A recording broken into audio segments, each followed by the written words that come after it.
आयत नंबर 63 सूरत बकरा की आयत नंबर 64, 65, ठीक है। 64 से शुरू करना है।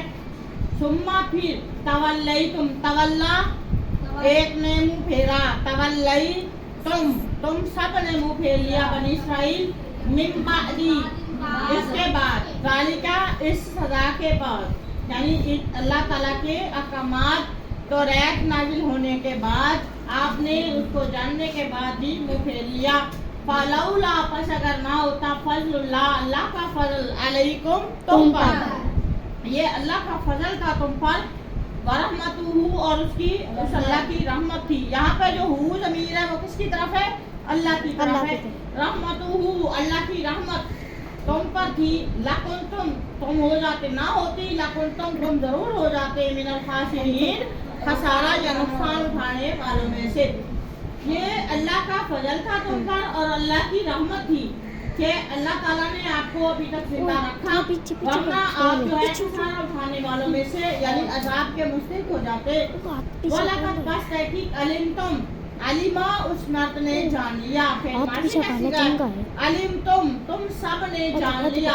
अल्लाह जिन्हों लोगों ने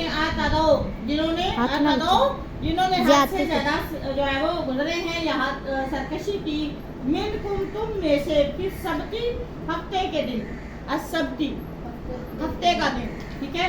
हफ्ते के दिन के बारे में, अब हफ्ते का दिन क्या था? आपको पता है कि यहूदियों का जो इबादत का दिन था वो हफ्ता था। यहूदियों की इबादत का दिन कौन सा था? हफ्ता। और हमारी इबादत का दिन जुमा है। हमारी इबादत का दिन जुमा है। अल्लाह ताला ने उनको इस दिन से भी आजमाया, अपनी फरमाबरदारी और अपनी जो है ना इनकी इताअत चेक करने के लिए अल्लाह पाक ने इनको आजमाया कि आपने ये मछलियाँ पकड़ते थे, माहीगिरी करते थे, मछलियाँ पकड़ते थे। इनको कहा कि आपने 6 दिन मछलियाँ पकड़नी है, हफ्ते के दिन आपने मछलियाँ नहीं पकड़नी बल्कि अल्लाह की इबादत करनी है। तो और देखें अल्लाह का करना ऐसा कि हफ्ते के दिन आम दिनों से ज्यादा मछलियाँ दरिया में आती थी, दरिया में ज्यादा मछलियाँ आती थी।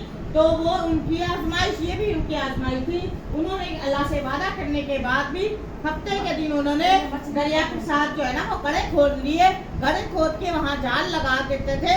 जाल लगाकर जो है वो हद से गुजर गए। अल्लाह के साथ जो वादा किया था कि हफ्ते को अल्लाह की इबादत करनी है, आम दिनों 4 दिनों में उन्होंने मछलियाँ पकड़नी है, तो हफ्ते का दिन का वादा करके भी उन्होंने वो वादा तोड़ दिया। अल्लाह पाक फरमाते तुमने हफ्ते के दिन भी वादा खिलाफी की, तुम हद से गुजर गए। फकुलना फिर हमने कहा लाहुम इन बनी इसराइल यानी यहूदियों से कहा, कूनू हो जाओ किरादतन बंदर जलील बन जाओ। अल्लाह पाक ने मूसा अलैहिस्सलाम की कौम को क्या बना दिया? बंदर बना दिया। क्या बना दिया? बंदर बना दिया। तो ये अल्लाह पाक का अजाब था उनके लिए। अब देखें ये सिर्फ हम लोग हैं, ये हम पर अल्लाह पाक की जो है बहुत बड़ा एहसान है कि अल्लाह पाक ने हमें हमारे गुनाहों की सजा दुनिया में नहीं दी। फजअलनाहा फिर हमने इसको बनाया नकालन इबरत, नकालन इबरत। किसको बनाया?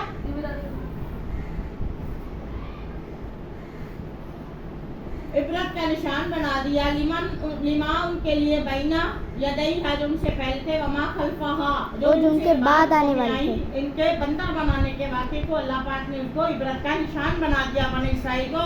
व मौइज़तन और ये क्या थी? नसीहत थी लिल मुत्तकीन परहेजगारों के लिए। वाह और उस वक्त को भी याद कीजिए जब काला कहा था, फरमाया मूसा अलैहिस्सलाम ने कौमी ही अपनी कौम से कहा था, इन अल्लाह बेशक अल्लाह पाक या अमरुकुम तुम्हें हुक्म देता है कि तज़बाहु आप ज़िबा करें बकरा गाय। ये बकरा की वजह से क्योंकि इसका एक नाम जो है वो बकरा रखा, इसका नाम बकरा रखा गया है सूरत का, क्योंकि इस सूरत में अल्लाह पाक ने जो है वो एक गाय का ज़िबा करने को बनाया है। तो मूसा अलैहिस्सलाम ने अपनी कौम से कहा था, उसको भी याद कीजिए कि एक गाय को ज़बह करो। कालू यहूदियों ने कहा तत्तखिज़ूना क्या आप बना रहे हैं हमारे साथ हुज़ुवा मजाक? क्या आप हमारे साथ मजाक कर रहे हैं?